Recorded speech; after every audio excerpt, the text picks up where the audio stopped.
بسم اللہ الرحمن الرحیم من یؤت الحکمۃ فقد اوتی خیرا کثیرا صدق اللہ مولانا العظیم وصدق رسولہ النبی الکریم الرؤوف الرحیم اللہم نور قلوبنا بالقرآن وزین اخلاقنا بالقرآن وادخلنا الجنۃ بالقرآن ونجنا من النار بالقرآن قال اللہ تعالی وتبارک فی شان حبیبہ مخبرا وآمرا ان اللہ وملائکتہ یصلون علی النبی یا ایھا الذین آمنوا صلوا علیہ وسلموا تسلیما صلاۃ والسلام علیک یا رسول اللہ وعلی آلک واصحابک یا محبوب رب العالمین۔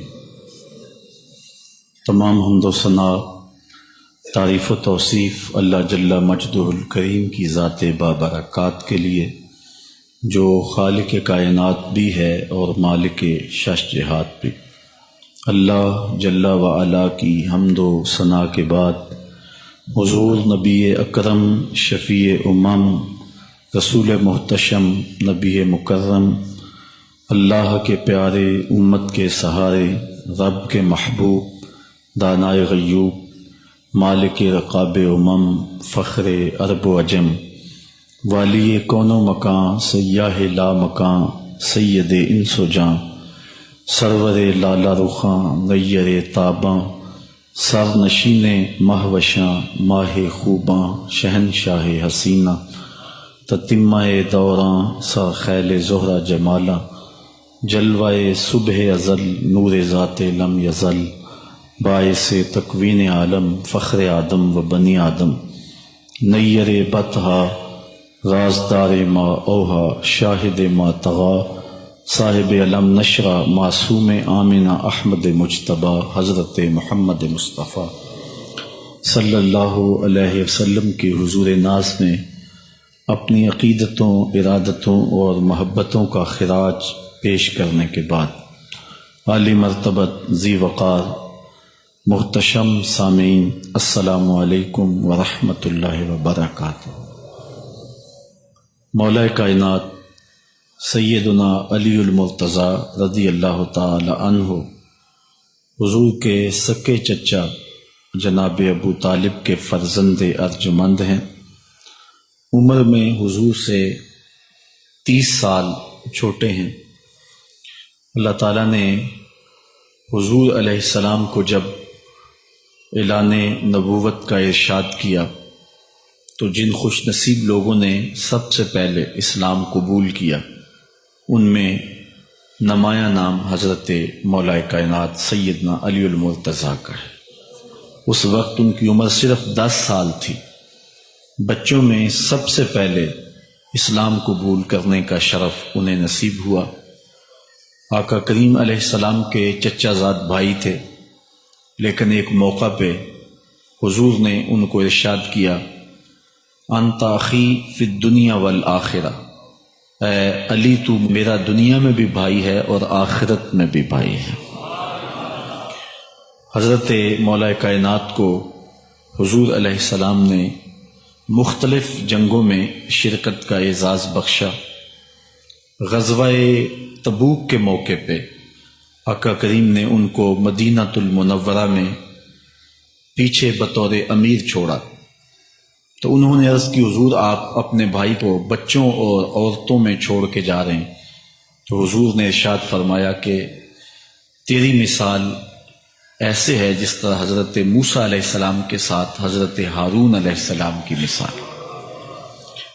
حضرت مولا کائنات کو حضور نے یمن کا حاکم اور امیر بنا کر بھی بھیجا تھا، اور ان کے ساتھ رشتے کی گہرائی یہاں تک ہی نہ رہی بلکہ حضور نے اپنی لاڈلی صاحبزادی حضرت سیدہ فاطمہ الزہرا رضی اللہ تعالی عنہا کا نکاح بھی حضرت علی المرتضیٰ سے ہی کیا۔ ہجرت کی رات اپنے بستر پہ انہیں لٹایا۔ آقا کریم علیہ السلام نے ان کے لیے بہت سارے اعزازات قائم کیے، اور ان کے فضل و شرف میں بہت ساری احادیث ہیں جو کتب احادیث میں موجود ہیں۔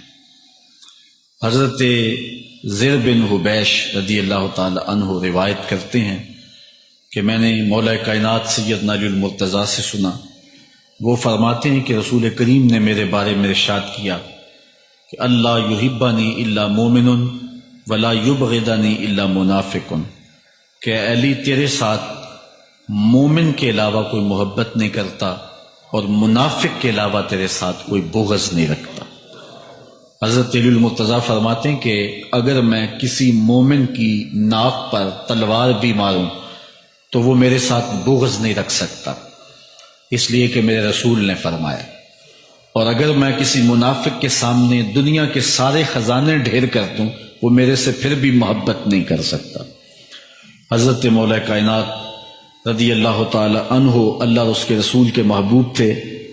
غزوہ خیبر کے موقع پہ حضور نے ارشاد فرمایا، حضرت سہل بن سعد سے روایت مروی ہے، لَأُعْطِيَنَّ هَذِهِ الرَّایَةَ غَدًا رَجُلًا یفتح اللہ علی یدیہ یحب اللہ ورسولہ ویحبہ اللہ ورسولہ، فرمایا کہ یہ کل میں اس شخص کے ہاتھ میں پرچم دوں گا کہ جو اللہ اس کے رسول سے پیار کرتا ہے اور اللہ اس کا رسول اس سے پیار کرتے ہیں، اور اللہ اس کے ہاتھوں سے فتح عطا کرے گا۔ کہتے ہیں اگلے دن ہر شخص کے سینے میں دل مچل رہا تھا کہ حضور ہمارا انتخاب کریں اور جھنڈا ہمیں عطا کر دیں، لیکن فرماتے ہیں کہ حضور نے ارشاد فرمایا، این علی بن ابی طالب، علی بن ابی طالب کہاں ہے؟ تو ہم نے عرض کی کہ حضور ان کی آنکھوں میں آشوب ہے، فرمایا انہیں بلاؤ۔ بلایا گیا تو حضور نے اپنا لعاب دہن مولا علی کی آنکھوں میں لگا دیا، بیماری دور ہو گئی، اور پھر حضور نے ان کے ہاتھ میں جھنڈا دیا اور اللہ نے اسی دن ان کے ہاتھوں میں فتح عطا فرما دی۔ حضرت زید بن ارقم رضی اللہ تعالی عنہ سے روایت مروی ہے، اس کو تھوڑے سے الفاظ کے فرق کے ساتھ حضرت برا بن عازب نے بھی روایت کیا، ترمذی میں یہ حدیث ہے، اور یہ کسی ایک صحابی سے مروی نہیں ہے، اس حدیث کی شہادت 30 صحابہ نے دی ہے۔ بعض علماء نے لکھا ہے کہ یہ حد تواتر تک پہنچتی ہے، اور یہ صحیح ترین حدیث ہے۔ 30 صحابہ نے یہ حدیث حضور علیہ السلام سے سنی اور اس کی گواہی دی۔ حضرت زید بن ارقم رضی اللہ تعالیٰ عنہ روایت کرتے ہیں کہ حضور نے ارشاد فرمایا، من کنت مولاہ فعلی مولا، جس کا میں مولا ہوں اس کا علی مولا ہے۔ حضرت عمران بن حسین روایت کرتے ہیں کہ حضور نے مولا کائنات سیدنا علی المرتضیٰ کے بارے میں ارشاد کیا، ان علی منی وانا منہ وہو ولی کل مومن، علی مجھ سے ہے اور میں علی سے ہوں، اور وہ ہر مومن کا ولی ہے۔ حضرت ام سلمہ کہتی ہیں کہ میں نے حضور سے سنا، ارشاد فرماتے تھے، لا یحب علی منافق ولا یبغضہ مومن، علی سے منافق پیار نہیں کرتا اور مومن بغض نہیں رکھتا۔ اور ایک حدیث میں حضور نے فرمایا، من سب علی فقد سبنی، جس نے علی کو گالی دی اس نے مجھے گالی دی۔ حضرت مولا کائنات رضی اللہ تعالی عنہ کے حوالے سے ایک فرمان سن لیجئے اور میں اپنے مضمون کی طرف آتا ہوں۔ حضرت مولا کائنات کی ذات کو حضور نے معیار بنایا۔ مسند امام احمد بن حنبل میں روایت ہے، مشکات میں روایت ہے، نہج البلاغہ میں اور باقی کتابوں میں، کہ حضرت علی المرتضیٰ فرماتے ہیں کہ حضور نے مجھے دیکھ کر کے کہا کہ اے علی، تیری مثال حضرت عیسیٰ علیہ السلام کی ہے کہ ان کی وجہ سے ان کے معاملے میں آ کے 2 لوگ برباد ہوئے۔ ایک وہ لوگ جنہوں نے اتنی محبت کی کہ ان کو ابن اللہ، اللہ کا بیٹا کہہ دیا، وہ بھی برباد ہو گئے، اور دوسرا گروہ وہ کہ جنہوں نے ان کے ساتھ بغض رکھا اور ان کی ماں پہ تہمت لگائی، وہ بھی برباد ہو گئے۔ حضور نے یہ ارشاد کر کے فرمایا، حضرت علی فرماتے ہیں کہ حضور نے کہا، یہلک فی رجلان محب مفرط یکرزنی بما لیس فی، اے علی تیرے معاملے میں بھی 2 لوگ بربادی میں مبتلا ہوں گے۔ ایک وہ لوگ جو اتنا پیار کریں گے کہ وہ کہیں گے جو تو نہیں ہوگا، اور دوسرے وَمُبْغِضٌ يَحْمِلُهُ شَنَآنِ عَلَىٰ أَن يَبْهَتَنِ، اور دوسرے وہ جو تیرے ساتھ بغض رکھیں گے اور بربادی کے راستے پہ چلیں گے۔ تو دونوں گروہ جو ہیں وہ بربادی کی راہوں کے مسافر ہو گئے۔ ایک نے محبت کی اور اس قدر محبت کی کہ وہ کہا جو حضرت علی نہیں تھے۔ حضرت مولا کائنات کے زمانے میں کچھ لوگ آپ کی دہلیز پہ آئے اور کہا یا علی انت ربنا انت خالقنا انت الہنا، اے علی تم ہمارے رب ہو، تم ہمارے خالق ہو، تم ہمارے معبود ہو۔ تو حضرت علی المرتضیٰ نے فرمایا کہ استغفر اللہ، اللہ تعالیٰ جل شانہ ہی خالق ہے اور وہی مالک ہے اور وہی معبود برحق ہے۔ انہوں نے پھر یہ بات کہی تو جب تیسری مرتبہ کہا تو حضرت علی نے ان کی گردنیں کاٹ دیں۔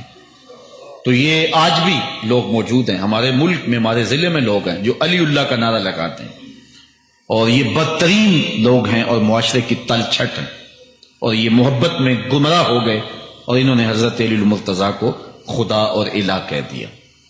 دوسرا طبقہ ہے جو حضرت علی المرتضیٰ کو الہ اور خدا تو نہیں کہتا، لیکن انہیں نبیوں سے افضل مانتا ہے۔ بلکہ شیخ محدث دہلوی علیہ رحمہ نے تحفہ اثنا عشریہ میں باقاعدہ اس قول کو بیان کر کے اس کی تردید کی ہے کہ جو ایک طبقے کا خیال ہے کہ حضرت جبرائیل علیہ السلام کو نبوت دینے میں غلطی لگ گئی تھی، وہ دینی تھی حضرت علی کو اور دے گئے حضور کو، تو آپ نے اس کا رد کیا ہے۔ ایک طبقہ نبیوں سے حضرت علی المرتضیٰ رضی اللہ تعالیٰ عنہ کو افضل مانتا ہے، اور یہ طبقہ بہت سارا پایا جاتا ہے۔ میں نے اپنے ان کانوں سے جو ہے یہ باتیں سنی ہوئی ہیں اور آپ نے بھی سنی ہوئی ہوں گی کہ نبیوں سے حضرت مولا کائنات کو افضل مانتے ہیں، اور یہ بھی گمراہوں کا ٹولہ ہے۔ تیسرا طبقہ وہ ہے جو نبیوں سے افضل تو نہیں مانتا لیکن معصوم مانتا ہے، یہ گمان کرتا ہے کہ حضرت علی رضی اللہ تعالی عنہ بھی اس شان کے مالک ہیں جو معصومیت کی شان انبیاء علیہ السلام کو دی گئی۔ یہ 12 امام اور 14 معصوم کا لفظ آپ نے سنا ہوگا، ہمارے جاہل مولوی بھی بول دیتے ہیں بعض کا، معصوم صرف انبیاء کی ذوات ہے۔ اولیاء اہل بیت محفوظ ہیں، معصوم نہیں ہیں، معصوم صرف ذوات انبیاء ہیں، اور یہ انہی کا اعزاز ہے، ان کے علاوہ یہ اعزاز کسی اور کو حاصل نہیں ہو سکتا۔ چوتھا طبقہ وہ ہے کہ جو حضرت علی المرتضیٰ رضی اللہ تعالی عنہ کو حضرت ابو بکر و عمر رضی اللہ تعالی عنہما سے بھی افضل مانتا ہے۔ خود مولا کائنات نے فرمایا کہ جو لوگ مجھے شیخین سے افضل کہتے ہیں میں ان کے اوپر وہ حد جاری کروں گا جو ایک جھوٹے پہ جاری ہوتی۔ حضرت محمد بن حنفیہ کہتے ہیں جو حضرت مولا کائنات کے بیٹے ہیں کہ میں نے اپنے باپ علی سے پوچھا کہ اس امت میں سب سے افضل شخص کون ہے؟ قال ابو بکر، کہا امت میں سب سے افضل شخص کا نام ابو بکر ہے۔ کہتے ہیں میں نے کہا ثم من، پھر کون؟ قال عمر، تو کہا حضرت عمر رضی اللہ تعالی عنہ۔ تو یہ ان کا اپنا عقیدہ ہے۔ یہ کہا جاتا ہے کہ حضرت علی رضی اللہ تعالی عنہ کا حق غصب کر لیا گیا۔ حضرت علی خود فرماتے ہیں کہ اگر حضور نے میرے بارے خلافت کی وصیت کی ہوتی تو میرے پاس صرف ایک تلوار اور ایک چادر بھی ہوتی تو میں آخر دم تک لڑتا۔ شیر خدا ہو اور اللہ کا رسول وصیت کرے اور وہ چھپ کے بیٹھا رہے، یہ کیسے ہو سکتا ہے؟ تو یہ حفوات ہیں اور یہ اباطیل ہیں، اور یہ جو ہیں وہ شر ہے جو معاشرے کے اندر پھیلی ہے۔ مخبر صادق نے پہلے خبر دی کچھ لوگ محبت میں گمراہ ہوں گے، وَمُبْغِضٌ يَحْمِلُهُ شَنَآنِ عَلَىٰ أَن يَبْعَثَنِ، اور کچھ لوگ جو ہیں وہ بغض میں برباد ہو جائیں۔ ایسے لوگ بھی دھرتی پہ موجود ہیں کہ مولا کائنات کا نام لیا جائے تو ان کو گوارا نہیں ہوتا۔ خود حضرت مولا کائنات کے زمانے میں ایسے لوگ موجود تھے، آپ کو شہید کیا گیا ہے۔ اسلام کی تاریخ انتہائی دردناک ہے۔ حضرت مولا کائنات رضی اللہ تعالی عنہ کو ابن ملجم نامی بدبخت نے جو ہے وہ تلوار کا وار کر کے جو زہر میں بجھی ہوئی تھی شہید کیا ہے۔ تو یہ بغض اور دشمنی رکھنے والے لوگ تھے جو زمانے میں موجود تھے۔ ایک طرف ایسے تھے جو الہ اور معبود کہتے تھے، اور آپ جانتے ہیں کہ حضرت علی المرتضیٰ رضی اللہ تعالی عنہ کی قبر لوگوں کی نظر سے چھپا کے بنائی گئی، اس ڈر سے کہ لوگ آپ کی قبر کو اکھیڑ نہ دیں، کیونکہ خارجی اس قدر جو ہے وہ زور آور ہو گئے ہوئے۔ اسلام کی تاریخ دردناک ہے۔ حضور علیہ السلام فرماتے ہیں جتنے دکھ مجھے دیے گئے کسی کو نہیں دیے گئے، کسی نبی کو نہیں پہنچے۔ حضرت صدیق اکبر رضی اللہ تعالیٰ عنہ کی 2 سال 2 ماہ 8 دن دور خلافت، آپ کا زمانہ دیکھیں، ٹکنے نہیں دیا گیا، سازشیں، مصائب، اعلان۔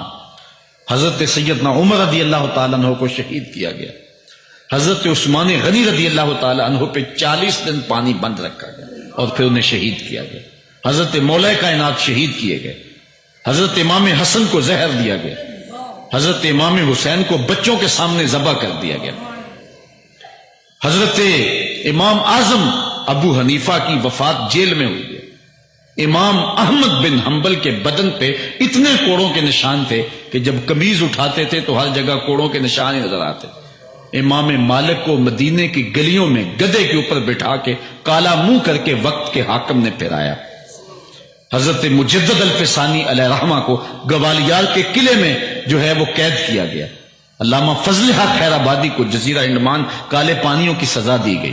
اہل حق کی تاریخ دیکھیں، دردناک تاریخ ہے، آج بھی کابل میں، کندھار میں، قلعہ جنگی میں، دشت لیلہ میں، تورا بورا میں، تکریت میں، موصل میں، بغداد میں، کشمیر میں، غزہ میں، یہاں برما میں دیکھو کون سی قیامت نہیں توڑی جا رہی ہے۔ ہمارے ساتھ ماضی دیکھیں تو ہمیں بغداد کی وہ دردناک کہانی سامنے آتی ہے جب انسانی کھوپڑیوں کا مینار تعمیر کیا جا رہا اور منگول سردار نے اپنی فوج کو حکم دیا تھا کہ جو کسی مسلمان کا سر نہیں لائے گا اس کا سر کاٹ کے اس مینار پہ لگائیں گے، پھر لوگ پیسے لے کے پھرتے تھے کہ مسلمان کا پتہ دے اور اس کی کھوپڑی کاٹی جائے۔ کچھ لوگ جان چھپانے کے لیے تہہ خانوں میں گھس گئے، پھر دجلہ کا بند توڑا گیا، 1.25 لاکھ لاشیں ہم نے تہہ خانوں سے نکالی تھی۔ اندلس کی تاریخ پڑھیں، ہمارے ساتھ جو قیامت توڑی گئی، مصر کے اندر 30,000 فاطمی کو شہید کیے گئے۔ غریب و سادہ و رنگی ہے داستان حرم، نہایت اس کی حسین اور ابتدا ہے اسماعیلی۔ یہ اسلام کی تاریخی درد سے، خون سے بھری پڑی ہے۔ تو حضرت مولا کائنات سیدنا علی المرتضیٰ رضی اللہ تعالی عنہ کو اس وقت اگر خدا کہنے والے بدبخت تھے تو ان کو شہید کرنے والے اور اس ڈر سے کہ ان کی قبر کو کھیڑ نہ دیا جائے خارجی اتنے زور آور ہیں تو ان کو جو ہے وہ لوگوں کی نظروں سے چھپا کر کے جو ہے وہ رکھا گیا۔ اور ایک دور وہ بھی آیا کہ ممبروں پہ بیٹھ کے مولا علی کو گالیاں دی جاتی تھی۔ یہ تاریخ میں یہ دور بھی آیا، آپ پڑھیں تاریخ، بنو امیہ کا ایسا دور بھی دنیا نے دیکھا ہے۔ اسی لیے حضور نے فرمایا تھا من سب علی فقد سبنی، جس نے میرے علی کو گالی دی اس نے مجھے گالی۔ اور لوگوں نے ممبروں پہ بیٹھ کے باقاعدہ حکومت کی طرف سے یہ جو ہے وہ قانون تھا کہ تمہارا خطبہ مکمل نہیں ہوگا جب تک علی کو گالی نہیں دو گے۔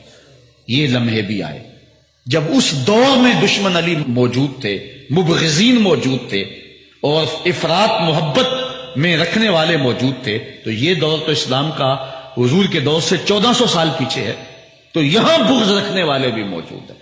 اس عنوان کے ساتھ اگر عنوان چھیڑوں تو یہ لمبی گفتگو ہو جائے گی، یہ میرا موضوع نہیں ہے، لیکن اتنی بات میں کہوں گا، اللہ کا شکر ادا کرو، اللہ نے تجھے اہل بیت کے در کا بھی غلام بنایا ہے اور صحابہ کا بھی غلام بنایا ہے۔ کچھ لوگ صحابہ کا نام لے کے اہل بیت کو برا کہتے ہیں، کچھ اہل بیت کا نام لے کے صحابہ کے خلاف بکواس کرتے ہیں۔ ہمارے بزرگ فرمایا کرتے تھے صحابہ نبی کے در والے ہیں، اہل بیت نبی کے گھر والے ہیں۔ ہم کہتے ہیں گھر والوں تجھے بھی ہمارا سلام، در والوں تجھے بھی ہمارا سلام۔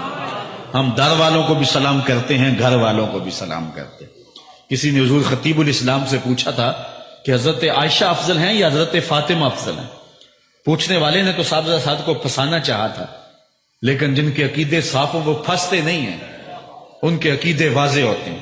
تو حضرت صاحبزادہ نے فرمایا کہ میاں اگر دیکھو بیٹی ہونے کی حیثیت سے تو فاطمہ بیٹی ہے نبی کی اور عائشہ بیٹی ہے ابو بکر کی۔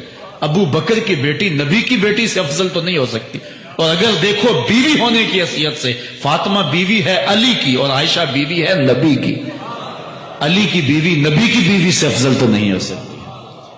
تو یہ اپنے عقیدے کو واضح کر دیا۔ اللہ آپ کو سلامت رکھے اور حق کی راہوں کا مسافر رکھے۔ آج کا عنوان ہے حضرت مولا کائنات کے اقوال حکمت، ان کی زندگی کا نچوڑ۔ اللہ نے بصیرت کا جو نور اور جو ہے وہ دانش اور فہم و ادراک کے جو اجالے مولا کائنات کو دیے تھے وہ انہی کا مقصود ہے۔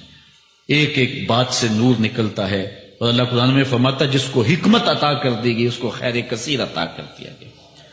حکمت وہ اس بات کو کہتے ہیں کہ جس کو لوگ نقل کریں اور جس سے فائدہ حاصل ہو۔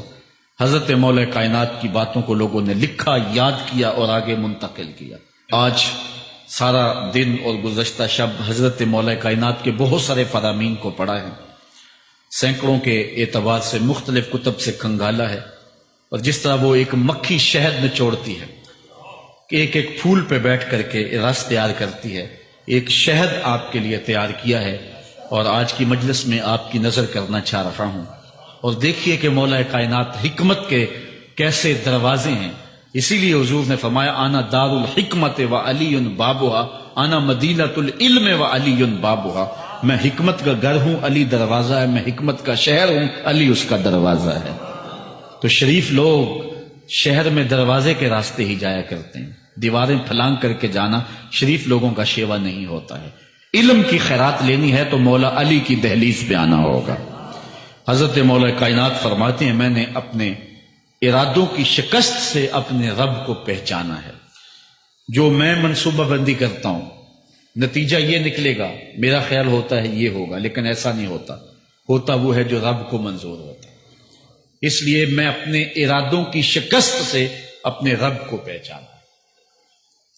حضرت مولا کائنات زندگی گزارنے کا ڈھب، اسلوب اور طریقہ بتا رہے ہیں، سنو۔ فرماتے ہیں خالط الناس مخالطتاً ان متم معہا بقو وان عشتم ہنو الیکم، لوگوں کے ساتھ ایسی زندگی گزارو کہ اگر تم مر جاؤ تو لوگ روئیں کہ کوئی قیمتی متاع کھو گئی، اور اگر تم زندہ رہو تو لوگ تمہاری صحبت کے مشتاق رہیں، تمہاری مجلس میں بیٹھنے اور تمہارے پاس آنے کی آرزو اپنے سینے میں رہے۔ مرو تو زمانہ تڑپے، تمہاری موت پہ لوگوں کے سینے میں دل دہل جائیں، اور جیو تو لوگ تمہاری خدمت میں حاضر ہونا اپنے لیے ایک سعادت مندی سمجھیں۔ مولا کائنات رضی اللہ تعالی عنہ دشمن پر طاقت پانے والے کے لیے ایک نصیحت کرتے ہیں، فرماتے ہیں اذا قدرت علی عدوک فاجعل العفو عنہ شکرا للقدرت علیہ، جب تو دشمن پر غالب آ جائے تو دشمن پر غالب آنے کا شکریہ کیا ادا کرنا ہے۔ دشمن ایک بہت بڑی مصیبت ہے، لیکن دشمن زیر دام آ گیا اور وہ تیرے قابو میں آ گیا اور اس کا سر تیرے پاؤں تلے ہے۔ اب اللہ کا شکر اس حال میں کہ مالک تو نے دشمن پر مجھے غلبہ دیا، طاقت دی، تو شکر کیا ہے؟ تو حضرت مولا کائنات فرماتے ہیں دشمن پر غالب آنے کا شکریہ یہ ہے کہ دشمن کو معاف کر دو۔ یہ بڑے لوگوں کا شیوا ہوتا ہے، جب دشمن قابو آ جائے تو پھر اس سے درگزر کرنا، یہ اللہ تعالیٰ کا شکر ادا کرنا ہے، یہ اللہ تعالیٰ جل شانہ کی اس کرم نوازی کا شکریہ ادا کرنا ہے۔ زہد کیا ہے؟ حضرت مولا کائنات رضی اللہ تعالی عنہ کا ایک 4 لفظی فرمان سنیے، اور زہد کی تعریف کتنی خوبصورتی کے ساتھ کی۔ فرمانے لگے افضل الزہد اخفاء الزہد، بہترین زہد یہ ہے کہ زہد کو پوشیدہ رکھا جائے، بہترین زہد یہ ہے کہ زہد کو پوشیدہ رکھا جائے۔ ہم تو اپنی عبادتوں، اپنی نیکیوں، اپنی سماجی خدمات کے اشتہار چھپواتے ہیں نا۔ وہ کسی زمانے میں ہم سنتے تھے نیکی کر دریا میں ڈال، اور اب کہتے ہیں نیکی کر اخبار میں ڈال۔ یہاں زہد، ترک دنیا، اللہ تعالیٰ کی عبادت کا جو ذوق بندے کو نصیب ہوتا ہے، وہ بہترین اور افضل زہد کیا ہے؟ کہا زہد کو پوشیدہ رکھنا، یہ افضل زہد ہے۔ حضرت مولا کائنات کا ایک اور فرمان سنیے، اشرف الغنا ترک المنا، بہترین دولت مندی کیا ہے؟ جس کے پاس مربے زیادہ ہیں، جس کے پلازے زیادہ ہیں، جس کا بینک بیلنس زیادہ ہے، جس کے پاس جو ہے وہ بہت ساری دولتیں ہیں، سونا اور چاندی کے انبار ہیں، کون سب سے زیادہ دولت مند ہے؟ افضل دولت مندی کیا ہے؟ تو حضرت مولا کائنات فرماتے ہیں کہ افضل دولت مندی یہ ہے کہ آرزویں ترک کر دی جائیں، ورنہ کھرب پتی بھی بندہ ہوگا تو اس کو چین نہیں آئے گا، قرار نہیں آئے گا، حل من مزید اس کی تباہ میں ہوگا۔ چونکہ آنکھیں نہیں رجتی، پیٹ بھر جاتا ہے، آنکھیں نہیں بھرتی۔ کوزائے چشمے حریصاں پر نشد، تا صدف کانے نشد پر در نشد۔ اس لیے حضرت مولا کائنات فرماتے ہیں بہترین غنا اور دولت مندی کیا ہے؟ کہ بندے کی آرزویں ختم ہو جائے۔ اقبال کہتا ہے تیری دعا ہے کہ ہو میری آرزو پوری، تیری دعا ہے کہ ہو میری آرزو پوری، میری دعا ہے کہ تیری آرزو بدل جائے۔ میری دعا ہے کہ تیری آرزو بدل جائے. تو یہ بہترین غنا ہے کہ بندے کی آرزویں مختصر ہو جائے، ورنہ انسان جس حالت میں بھی ہو وہاں مطمئن نہیں ہوتا. کروڑ پتی ارب پتی کو دیکھتا ہے، ارب پتی کھرب پتی کو دیکھتا ہے، کھرب پتی اپنے سے آگے دیکھتا ہے. اس لیے جب آرزویں مختصر ہوں گی تو بندہ جس حالت پہ بھی ہوگا راضی ہوگا، اور بندہ اپنی حالت پہ راضی ہو جائے تو یہ اللہ کی رضا کا سبب ہے.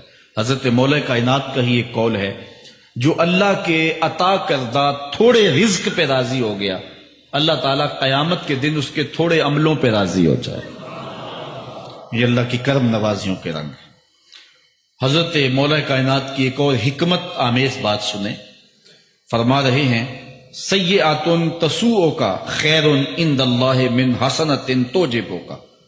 وہ برائی جو تجھ کو پریشان کر دے، دکھی کر دے، اذیت میں مبتلا کر دے، وہ گناہ جو تیرے ضمیر پہ بوجھ بن جائے، تو اپنے آپ کو حقیر سمجھنے لگ جائے، چھوٹا سمجھنے لگ جائے، گناہگار سمجھنے لگ جائے، جس برائی سے تجھے دکھ پہنچے وہ اس نیکی سے بہت اچھا ہے وہ تیرا برائی کرنا جو تجھے تکبر میں مبتلا کر دے.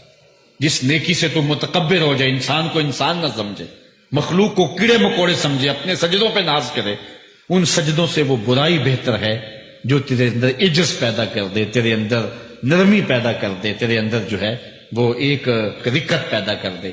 وہ برائی جو ہے وہ اس نیکی سے بہتر ہے. حضرت مولا کائنات کا ایک اور فرمان دیکھیے، لا غنا کل عقل ولا فقر کل جہل ولا میراث کل ادب ولا ظہیر کل مشاورہ. کتنی خوبصورت باتیں ارشاد فرمائیں. فرمایا عقل جیسی دولت کوئی نہیں، عقل جیسی دولت کوئی نہیں ہے، اور جہالت جیسی غربت کوئی نہیں ہے. جو شخص جاہل ہے وہ کروڑوں میں بھی کھیلتا ہے تو وہ غریب ہے. اللہ نے عقل کا چراغ دیا ہے تو اس کے پاس دولت نہیں بھی ہے تو عقل بہت بڑی دولت ہے. تیسری بات، ولا میراث کل ادب، اور ادب جیسی وراثت کوئی نہیں. ایک بندے کو ادب کی دولت مل گئی تو اس کو سب کچھ مل گیا. آج جس دور میں ہم جی رہے ہیں اس دور میں ہم سے ادب چھینا جا رہا ہے، بڑی باریک سازشیں ہو رہی ہیں، آنکھوں سے حیا نکالا جا رہا ہے. بوڑھوں کا، بزرگوں کا. یہ ماہ رمضان کا کتنا حیا ہوا کرتا تھا. اگر کوئی بدقسمتی سے روزہ نہیں رکھتا تھا تو وہ سامنے کبھی کھاتا ہی نہیں تھا، اسے رمضان کا حیا مارتا تھا. لیکن آج لوگ کھلے بندوں نہیں کھا رہے، حیا ہی اڑ گیا آنکھوں سے. اس طرح اہل بیت کا حیا آنکھوں سے نکل گیا، اصحاب رسول کا حیا آنکھوں سے نکل گیا، نبی کا حیا لوگوں کی آنکھوں میں نہیں رہا. بے ادبی کو فروغ ہے اور نبی کے بارے میں ایسی ڈٹائی سے بات کرتے ہیں جس طرح عام آدمی ہو گئے. یہ بے حیائی کا اور بے ادبی کا دور ہے، جبکہ ادب ایک بہترین وراثت ہے. اگر آپ مجھے پوچھیں کہ دین کیا ہے، ایک تو ہے کہ 3 گھنٹے کا آغاز کیا جائے کہ دین یہ ہے، اور ایک ہے کہ 2 لفظوں کے اندر بتایا جائے دین کیا ہے. تو اگر 2 لفظوں میں بتانا چاہوں تو اقبال کا لہجہ ادار لینا پڑے گا. اقبال کہتا ہے دین سراپا سوختن اندر طلب، انتہائش عشق آغازش ادب. طلب محبوب میں تڑپنے کا نام دین ہے، ادب سے شروع ہوتا ہے عشق پہ ختم ہو جاتا ہے. جس دین میں ادب نہیں ہے وہ دین نہیں، چاہے صحابہ کا ادب نہیں، چاہے اہل بیت کا ادب نہیں، چاہے انبیاء کی ذوات کا ادب نہیں، چاہے والدین کا ادب نہیں. دین نام ہی ادب کا ہے. تو یہ دولت اس وقت چھینی جا رہی ہے اور بڑی تیزی کے ساتھ قوم کے اندر بے ادبی کو فروغ دیا جا رہا ہے. نئی نسل کی حفاظت کریں، اپنی اولاد کو محفوظ کر لیں، ان کے عقیدوں کی صحت کا انتظام کریں. کہیں ایسا نہ ہو کہ ان کی زبان لمبی ہو جائے اور ولیوں پر، نبیوں پر اور حضور علیہ الصلوۃ والسلام کے اصحاب پر اور حضور کی آل پر وہ زبانیں تان کھولیں. اور جس کو جو ہے وہ استنجے کا بھی پتہ نہیں ہے وہ انبیاء کے علم پہ گفتگو کر رہا ہے. شرم نہیں آتی کس کا علم تول رہے ہو، کس کی ذات کو ناپ رہے ہو. ڈٹھے ورق قرآن دے پھول سارے، تیری شان جیا نہیں کوئی ہو ڈٹھا. تیری شان دا کرے مقابلہ جیڑا ان عاشقاں اصلی چور ڈٹھا. کوئی نور آکھے کوئی بشر آکھے، پیندا رات دنے ایہو شور ڈٹھا. اللہ والیاں گل مکا دیتی تساں ہور ڈٹھا اساں ہور ڈٹھا. تم نے پتہ نہیں کس کو دیکھا ہے جو سکی بیٹی کو بھی نہیں بخشوا سکتا. گلا پھاڑ پھاڑ کے کہا جاتا ہے نبی سکی بیٹی کو نہیں بخشوا سکتا.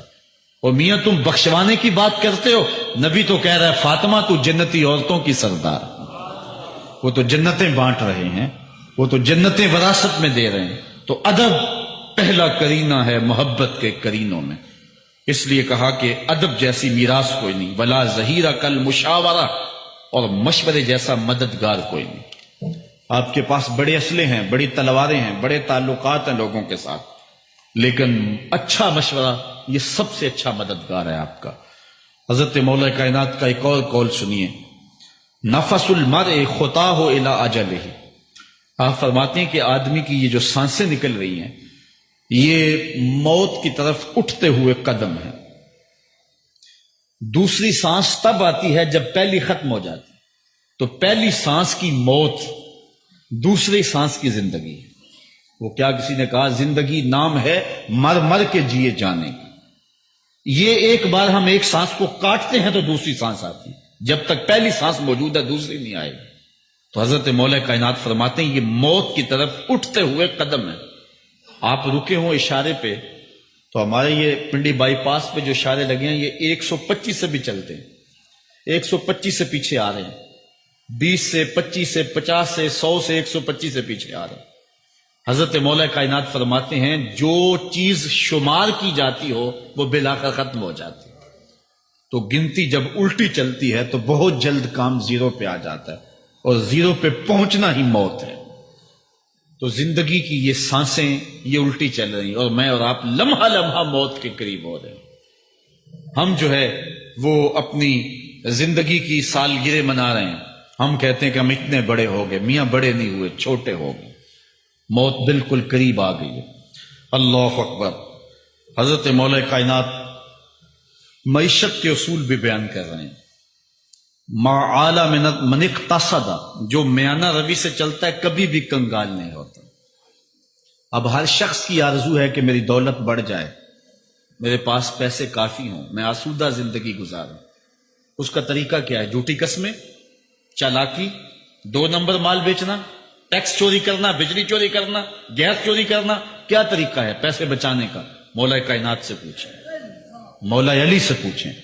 مولا علی فرماتے استنزل الرزق بالصدقہ، صدقہ دیتے جاؤ رزق بڑھتا چلا جائے، جو کماتے جاؤ اس میں کچھ حصہ رکھ لو اللہ کی راہ میں، صدقہ دیتے جاؤ گے تمہارا رزق بڑھتا چلا جائے گا۔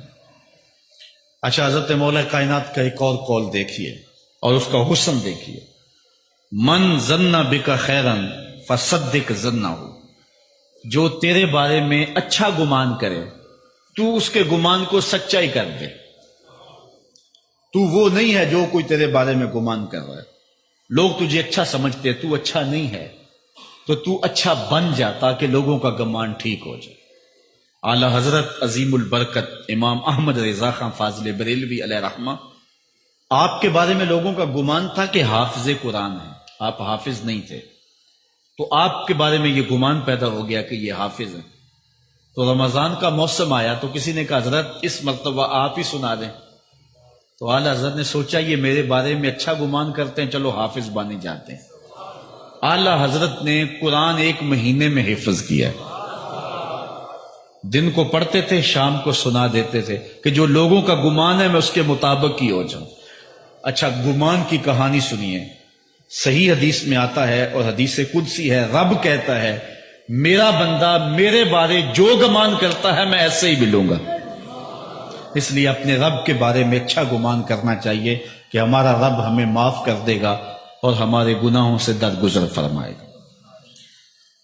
حضرت مولا کائنات کا ایک اور حکمت آمیز جملہ سماعت کیجئے، من عظم صغار المصائب ابتلاہ اللہ بکبارہا، چھوٹی سی مصیبت آ جائے جو بندہ بابیلا شروع کر دے، مصیبت آ گئی، چھوٹی سی بیماری آئے تو شور کرے، چھوٹی سی مصیبت آئے تو شور کرے، اللہ اس کو پھر بڑی مصیبت میں مبتلا کر دیتا۔ جہاں ضرورت نہیں ہے وہاں اظہار کی کیا، بیماری ہے تو ڈاکٹر کو بتاؤ، بندے کو بتانے کا کیا فائدہ۔ ہمارے ایک دوست ہیں کہ وہ کہتے ہیں کہ پہلے اگر کسی سے پوچھتے تھے نا کہ کیا حال ہے تو وہ کہتا تھا شکر ہے، اور آج کسی سے پوچھے تو وہ کہتا ہے شوگر ہے۔ یعنی اللہ تعالیٰ جل شانہ نے اگر تمہیں کسی ابتلا میں مبتلا کر دیا ہے تو اس کا شور، اس کا واویلا نہ کرو، جو چھوٹی مصیبت پر واویلا کرے گا اللہ پھر اس کو بڑی مصیبت میں مبتلا کر دے. حضرت مولا کائنات کا ایک اور حکمت آمیز جملہ سماعت کیجیے. آپ فرماتے ہیں زندگی گزارنے کا گر اور طریقہ، فرماتے ہیں عزم الخالق اندکا یصغر المخلوق فی عینک. اگر تیری نظر میں خالق بڑا ہوگا تو پھر مخلوق چھوٹی ہو جائے. اگر اللہ کی عظمت کا تجھے لحاظ ہے کہ وہ بہت عظیم ہے تو پھر مخلوق کی پرواہ نہیں ہوگی. حضرت مولا کائنات رضی اللہ تعالیٰ عنہ فرماتے ہیں کہ ایک باندی کے ہاتھ کے اندر خنزیر کی انتڑیاں ہوں، میں دنیا کو اتنی نظر سے بھی نہیں دیکھتا. تو یہ انسان اللہ کی عظمتوں کا اور اللہ کی شانوں کا جب لحاظ اسے ہوتا ہے تو پھر دنیا اس کی نظر میں جو ہے وہ کوئی قدر و قیمت نہیں رکھتی. ایک روایت میں آتا ہے جس کو اللہ نے قرآن دیا اور اس نے دنیا داروں کو دیکھا رشک کی نظر سے کہ ان کو دولت دی گئی، ان کو فلاں دیا گیا، میں تو بہت پیچھے رہ گیا. قد حقر ما آتاہ اللہ، اس نے اللہ کی عطا کو حقیر جانا. وہ میاں انہیں دولت دی گئی ہے، رب نے تجھے اپنا قرآن عطا کیا تو پھر جو ہے وہ تو حقیر تو نہیں ہے، تجھے تو اعلیٰ چیز عطا کر دی گئی ہے. تو جس نے اللہ کی عظمت اور خالق کی عظمت کا اقرار کیا پھر مخلوق اس کی نظر میں کوئی حیثیت نہیں رکھتی ہے. کن فی الفتنۃ کابن اللبون لا زہر فیرکب ولا درع فیحلب. جب فتنے دنیا پہ پھیل جائیں تو مولا کائنات نصیحت کرتے ہیں پھر زندگی کیسے گزارنی. یہ دور بھی فتنوں کا دور ہے. حضرت مولا کائنات فرماتے ہیں جب فتنے معاشرے میں پھیل جائیں تو پھر اونٹ کے 2 سالہ بچے کی طرح ہو جا کہ اگر لوگ اس پہ سواری کرنا چاہیں تو وہ سواری کے قابل نہ ہو، اور لوگ اگر اس کا دودھ دونا چاہیں تو وہ دودھ نہ دے. یعنی وہ فتنے کو کسی طرح سے بھی تقویت نہ دے. اس طرح کا ہو جا جس طرح اونٹنی کا 2 سال کا بچہ ہوتا ہے. حضرت مولا کائنات فرماتے ہیں من حاسب نفسہ رابحہ ومن غفل عنہا خاسرہ ومن خاف آمنہ ومن اعتبر ابصر ومن ابصر فہم ومن فہم عالم. فرماتے ہیں کہ جس نے اپنے نفس کا محاسبہ کیا اس نے نجات پا لی، اور جو اپنے نفس کے محاسبے سے غافل رہ گیا اس نے خسارے کا سودا کیا. جو اللہ سے ڈرا وہ امن پا گیا، اور جس نے زندگی سے عبرت حاصل کی اس کی آنکھوں میں روشنی آ گئی، بصیرت کا اسے نور مل گیا، اور جسے بصیرت کا نور مل گیا وہ فہم و فراست کی دولت سے مالا مال ہو گیا.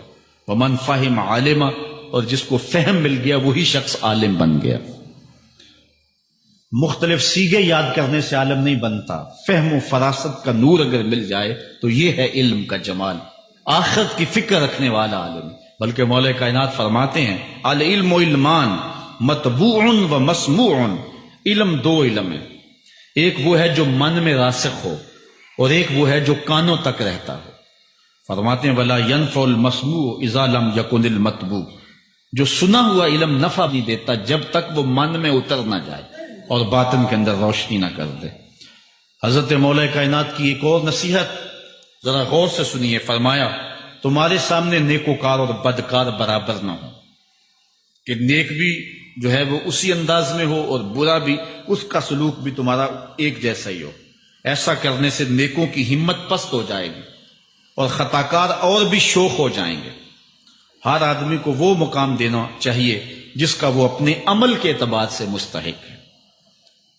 اصل خرابی ہوئی تب ہے ہمارے آراس میں، ہماری محافل نعت میں، ہماری مجالس میں وہ لوگ مہمان خصوصی بنے جن کے پاس دولت زیادہ تھی، چاہے کردار کے لحاظ سے وہ کتنے ہی پست کیوں نہ ہو، اور جن کے پاس دولت نہیں ہے چاہے وہ کردار کے اعتبار سے جتنے مرضی بلند کیوں نہیں ہے، انہیں عزت کی مسند پہ نہیں بٹھایا گیا. میں نے اپنی ان آنکھوں سے گجرانوالہ کے ایک اسٹیج پہ دیکھا کہ ایک محفل نعت تھی اور ایک بوڑھا شخص سفید ریش، وہ اسٹیج پہ شوق میں کہ میں نعت خانوں کو قریب سے دیکھوں، وہ آ کے بیٹھ گیا اور منتظمین نے جو ہے وہ سیکورٹی کو حکم دیا اس بابے کو اٹھاؤ اور اس کو جو ہے وہ نیچے کرو. یعنی لوگوں کی قدر و منزلت ان کے دولت کے قد کے مطابق کی جاتی. جو کل شراب خانے میں مہمان خصوصی تھا آج وہ محفل نعت میں مہمان خصوصی ہے. جو جتنا بڑا ڈاکو ہے اتنا ہی بڑا جو ہے وہ عزت پاتا ہے. کیوں؟ دین میں تو عزت ان کو ہونی چاہیے جو دیندار. ان اکرمکم عند اللہ اتقاکم، جو سب سے زیادہ متقی ہوگا اللہ کے نزدیک وہی عزت والا ہوگا. تو ایک بندے کو دنیا میں بھی عزت ہے اور مصلی اور محراب اور جو ہے وہ عرس اور پیر خانے میں بھی اس کو عزت ہے، تو پھر یہ حوصلہ شکنی ہے تقوی والوں کی. حضرت مولا کائنات فرماتے ہیں اور خطا کار اور بھی شوق ہو جائے گا. بلکہ ہم نے جو انداز اختیار کیا ہوا ہے، ایک شعر پڑھتے ہیں ہمارے نعت خان کہ چلو دربار نبی میں چلیں، کھوٹے سکے بھی جہاں پہ چلتے ہیں. اور پھر جو ہے وہ سارے لوگ نوٹ پھینک رہے ہوتے ہیں. شرابی بھی نوٹ پھینک رہا ہے، جوا کھیلنے والا بھی پھینک رہا ہے، جس نے رشوت سے پیسے کمائے وہ بھی پھینک رہے ہیں اور خوش ہو رہے ہیں کہ کھوٹے سکے بھی وہاں چلتے ہیں.